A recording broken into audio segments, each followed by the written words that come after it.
Stogie Geeks, episode 263, volume 2. This is the Stogie Geek segment. I am your host this week, Joe Hozempa, joined in studio, the infamous Wolf of Thames Street,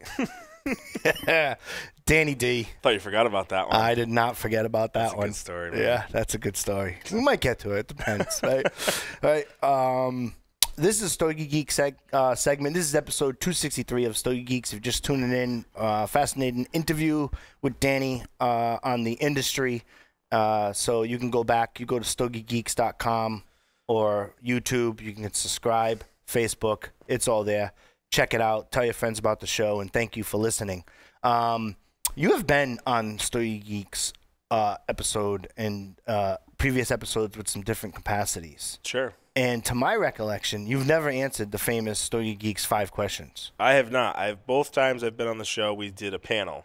Yes. So it was a lot of back and forth between other things. So yeah, no, I don't even know. Yeah. I don't even know what you're talking about. I know so. the infamous the infamous panel of talking hype about the Conor McGregor Floyd Mayweather debacle. Yeah. The debacle there. Yeah, so last section we invited some of the listeners to add some of the questions, and just so we know when it comes to a candid or candor methodology, you have no clue what these questions are. I have none. Okay, so here we go. 5 questions with Danny D, episode 263 of Stogie Geeks Volume 2. Here we go. 3 words to describe yourself. Talks too much. There you go. That's it? That's it? I mean, what was that sales. one? What was that one? Yeah, that's probably it. Talks too much. There you go. Okay. Question 2. If you were a serial killer, what would your weapon of choice be? Blowgun. Like a blow dart, yeah. Really? Yeah. You're watching Indiana Jones marathon this weekend? Yeah, actually. No, I'm a big fan of being in the back. Yeah, I don't want to get up close. You know, that's how you get caught. You get blood on you. Just a poison dip dart. End it. There you go. Okay. If you wrote a book about yourself, what would the title be? The Wolf of Thames Street.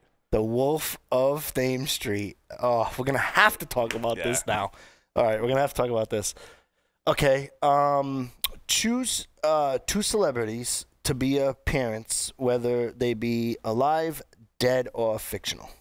To meet? No.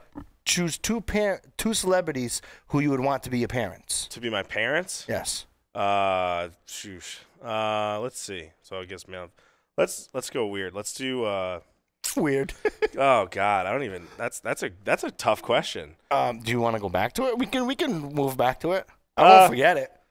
Let's go with nah. We'll go back. I got a mull about that. That's a good question. All right. Who would be us? 2 celebrities, whether alive, dead, fictional, or otherwise, to be your parents. Okay. If you woke up tomorrow as these are mine. Yeah. Now we've finished the Stogie Geek portion of their typical shows. Paul Azadorian, the host of Stogie Geeks, asked these usually in some of the first interviews. And I don't know how this slipped through the crack. Like you said, it was a panel and a forum and whatnot. So I've decided to add.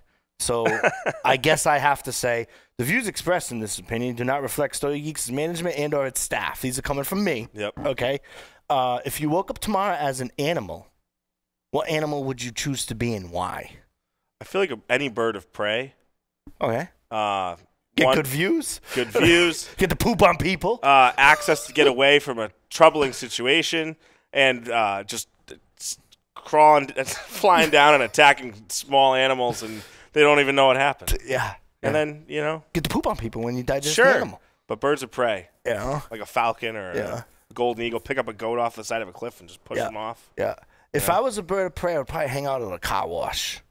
You know what I mean? Right at the end. They pull out of the car wash. Yeah. And then just there you go. That'd be pretty funny. Yes. Like people would be getting, there you go. Birds of prey are treacherous. People would be getting ripped at that. Oh yeah. We should film. But then that. You got to be careful because then the serial killer with the blowgun might come get you. There you go. There you go.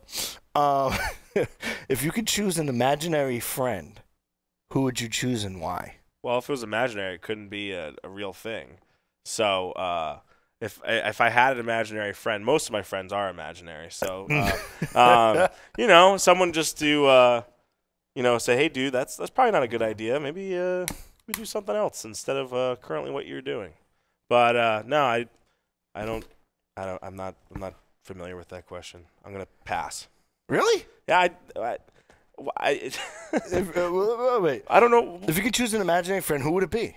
I don't know. No, like I'm making it Job? up. Scooby-Doo. Oh, like a person that exists. Yeah, Scooby-Doo. He's cool. You know what I mean? You know? Shaggy, you can roll up some stuff and hide. Shaggy smokes a little different. I don't think he smokes Fear of the Dogs. You know what I mean? But jeez, I don't know. Okay. I don't know. Maybe John Cena will get some free wrestling tickets. John Cena, you get some free wrestling tickets. Yeah, I believe you can arrange, if you're friends with John Cena, you can go in the front row. And he smokes cigars. Really? He does smoke cigars. You don't really see it because, you can't see him. But no, he doesn't. I don't think he advertises, but he smokes. Nice. He's got a Padron thing in his house. I've seen it. Really? Total Divas. There you go. Back to, before we get to some of our listener questions, choose two celebrities you would want to be parents. Let's do Sylvester Stallone and there you go. And you forgot to take out the and garbage. Elvira, the queen of why not?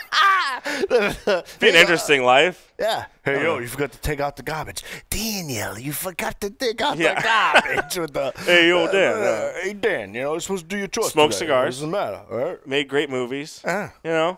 That works. It's pretty jacked. He's got some money. If something bad happens, I'll be okay. Yeah, and you can tell him you want to be in Rocky 45. Yeah.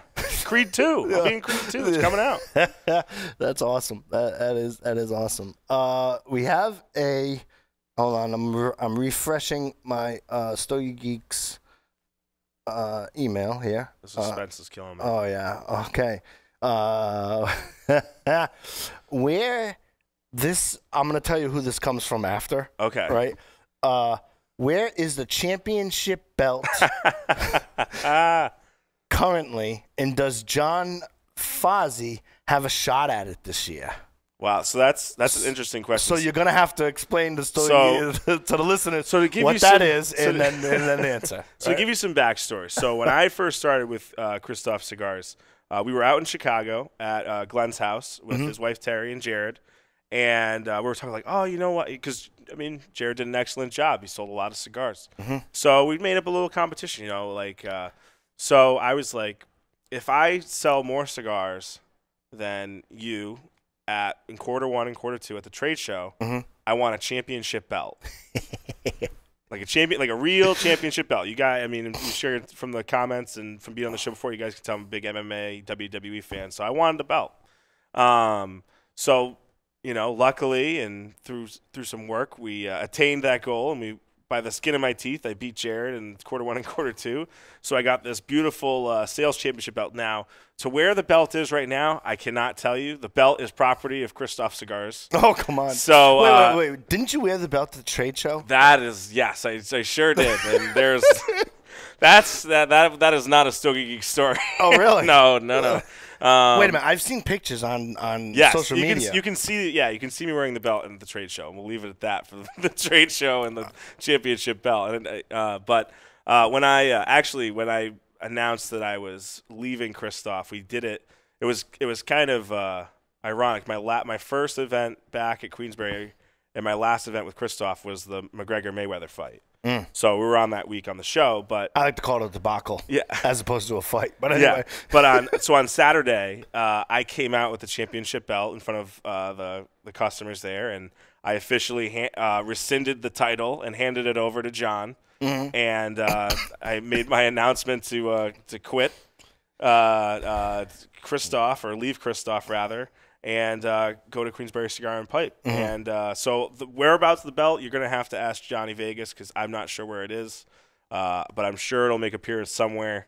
And I'm actually working on getting a new championship belt, but that's under wraps. Well, at Queensbury? Yeah. Oh, no. So you can't give the parameters for that? No, because I'm getting one for myself. There's no parameters if I make my own belt. Would you? I It's think like like Ted DiBiase had the $1 million championship. He didn't win it. He just made it for himself. That's what I need to do. Mm-hmm. But I need a belt. I think you should wear it when you're working the humidor. I think I should wear it all the time. You walking in your belt? You know, go to the black tie dinner, just wearing. Hey, everybody. Yeah. Yeah. Is it going to be specially made, like with the Queens Bay logo? I think I'm just going to get the exact same belt I had. Oh, really? I liked that belt. I wanted it. But, hey, it's theirs, and hopefully that little joke we had between Jared and I can continue to motivate salespeople to sell more stuff. It was really fun. I had a blast. They made it really cool. Do they make it, or you probably don't know the same, with the company, but I wonder if they make it, like I said, IPCPR, where rep so-and-so will have the championship belt or something when like they that. gave it to me, there were talks of, like, we're going to try and continue. Because I was like Gollum with the ring. I'm like, this is mine now. Like, there's no other competition. It's over. Right. This is going home and going in a shadow box. Like, It's over. I got my trophy. I'm going home. Mm-hmm. And they were like, no, we're going to make this like a yearly thing. So I'm not sure. There might be something going on, but you'd have to ask Jared or one of the sales reps involved to figure out where the belt will go from now. But if it was up to me, it would have never seen the light of day outside of my townhouse again. Oh, I'm sorry. No, you're good. People could they Stogie Geeks listeners say you on video don't listen to your guests sometimes, right? I was like, no. Me on video is multitasking, preparing for the next segment. Sure. I just got an email. I heard everything you said. So there you go, right? By the way, the first question came from co-host of Stogie Geeks, Joe D. Not Joe Hollywood. You're Joe D. Yep, Joe D. What's up, Joe? Joe D. So, what's up, brother? Who got stuck in regular work today? Hey. He texted me this morning. He was like, "Oh man, I'm Yeah, bummed. I want to be there." Yeah. Well, in spirit, we've spoken for you, my friend. Yeah, Joe keeping D. everybody safe out Joe there. D. By the way, you missed out on Year of the Dog, and it's good work if you can find it. That's all I gotta say. I'll see what I could do. I'll wrangle something up for you. Michael. All right. I try not to give the last names. I almost did, right? Michael emails me, subject line Joe D. Ask him why Ric Flair wouldn't be his imaginary daddy. Did you see the 30 for 30 on Ric Flair? Well, talk to the camera. Don't talk to me. Did you see the 30 for 30 on Ric Flair? I don't really want to go into it without burying the guy. Bury him. Ric Flair would be cigar for him. Ric Flair would be an awesome uncle. Sure. You know, the debaucherous uncle that takes you out for drinks and you go out on the town. But Dad, I don't know. I'll stick with Sly. Did you see the Ric Flair Tom Brady thing? No, dude. There's a thing. Ric Flair's one that goes like, woo like that. Is that yeah? Okay, I'm not 100% on the. That sounds like a magical thing. Ric Flair and Tom Brady. Right before the Super Bowl, there was Tom Brady's face with the glasses. You know, his little call him Chico glasses. You know, or Rico Suave. As Conor McGregor would put it, Cholo glasses, right? He's got these designer glasses, and it's Ric Flair, and it's like an old '80s thing. He's like, yo, I'm the Rolex wearing, limousine riding, jet like, flying. we're gonna take this to woo. Love it, dude. I'm gonna post that on your Facebook thing. I'm gonna find it and do that. But quick Ric Flair story. So, sure.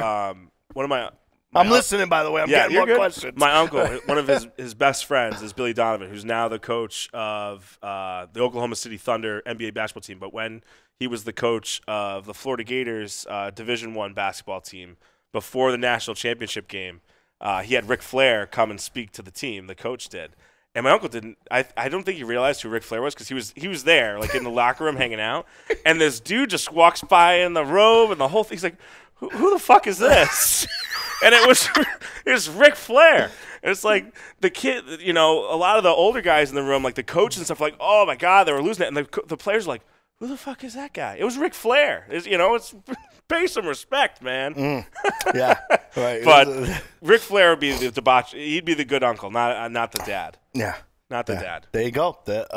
He has his question. He would be good question. I like the question. Yeah, I like the question. I like the spontaneousness of the question as well.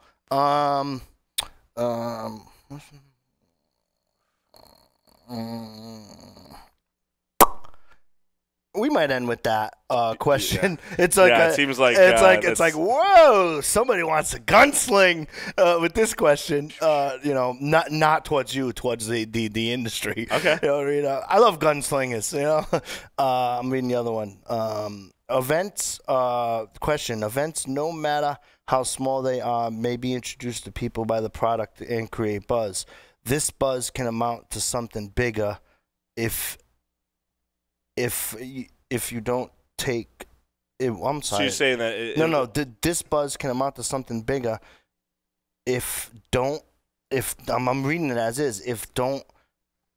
I guess it's do right by the rap. Sure. You know what I mean? So you're saying I'm trying to. So, I somebody type fast on some of our questions. And to clarify what I said before, it's not necessarily that you have to have a big confetti party every time you have an event. Even a small event where you're just getting to know someone, if you make it where it's a big deal, even if it's just an intimate thing, that's great. Mm-hmm. It's not necessarily that you need to have a $45 ticket, 10 cigars, like the whole show.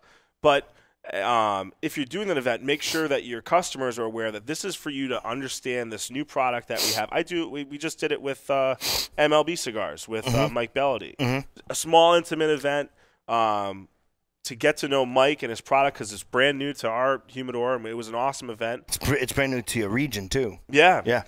And it wasn't a UFC. It wasn't a Conor McGregor fight. But it's just to get to know the guy. And those are great. So if that was misconstrued, I apologize. But small events are great too. But it just needs to matter. Just don't do an event to do an event. Right. That's what it is. Yeah, and I thought about saying this on the last segment and – through our dialogue, it just didn't make sense, but now it does. Some shops do events to just survive. Yeah. And it's I guess. Because in business it's called a cash injection. Mm-hmm. So if a shop the business model is there, and then I often say, okay, you cash injection is great, right? It's important when it comes to business. It's great, but when you start to use that for sustainability, you got to take a look at your business. Yeah. Any industry, like any industry. Because if that's your only avenue where this is the day. Right. And you're not making your full margin right that one day, which is okay. But if that's the only day that's moving, yeah, you're right. Yeah. And you might want to reconsider some stuff. You might want to, look at some stuff. This is an interesting question. It says the problem with this is most shops don't have enough boxes on hand to sell, especially with the smaller brands. Sure. So I guess to spin into a positive, well, what do you do when there's a smaller brand? Now sure. I'm pretty sure the answer is they're not in Queensbury. No, that's not true at all. But I'm not going to speak for you. Well, one of these is tricky because I have wouldn't call it a smaller brand, but perfect example for me. Atabay and Bandolero, right? Mm-hmm. Great products. United Cigars does a phenomenal job with their stuff. Good sticks, great sticks. They're also expensive. They're also expensive, but but they're great, right? Mm-hmm. So sure, I might not have 15 boxes on hand, but New Hampshire's not that far away, right? So if I order a box on a Saturday during an event, I could probably have it there by Wednesday. That might not be the case with some of the other retailers who might not have the distribution. That being said. You can always give the option to your customers to, hey, if you like it, I can order you a box. It might not be here, tonight. Right. But we can make something work. We'll give you the deal now with the free stuff and ring your card and then get the product. Because also if the retailer sees that people want those cigars, even if you don't have them, because that's a big statement for a customer to buy something that is not even in front of them. Yeah, sure. So that's one way you can do it. The other thing would be it's tough because obviously if you're a sales rep, you want them to buy as much product as they can. Sure. And not every retailer has the budget or the funds to load up on cigars. I know sometimes we don't load up. I don't load up on everything either. Mm-hmm. But you just pick your spots, and if you're on the other side of the counter, just try and know what you're going to turn, and that way be prepared if they don't have the product. Maybe bring some extra car stock with you and work it out. There's a lot of different avenues you can take, but don't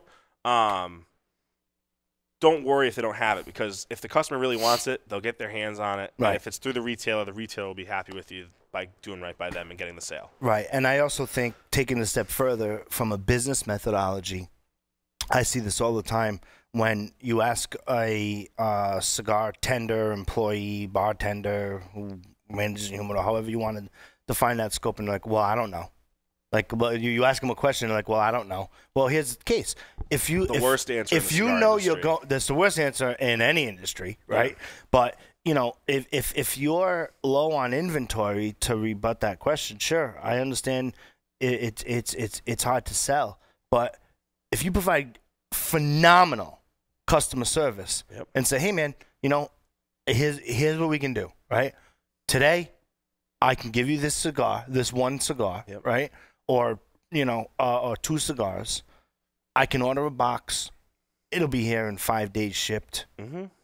Can we work with that? Yep. You know, even if, you know, to get some sort of a commitment level for the customer, you could say pay half now, the other half due when you come in. But you got to work with the customer. Right. So even though you don't have inventory to sell, if you ever got to that point, you could still provide phenomenal customer service. And walk that customer through a great experience. And we see it all the time, even in our online store. Unless it's probably like 6 vendors where if you order something, it's always on back order. Yeah. We even run into this on our website when it's not an event, when it's just, you know, regular sales, right? You know, we have great people work for us. Every now and then something slips through the cracks in our inventory. Or say, you know, we had this limited edition pipe tobacco or a pipe, and some guy ordered it, and then it's gone, right? So then it's our responsibility to not just go, sorry, you know, it's out of stock. We have the rest of your order. Would you like to ship it? We can get this pipe for you. It's just going to take a little bit longer, but as soon as we get it, we can get it for you. That's where the customer service thing comes into play. Yeah. And it's so important in our small industry, because we are small.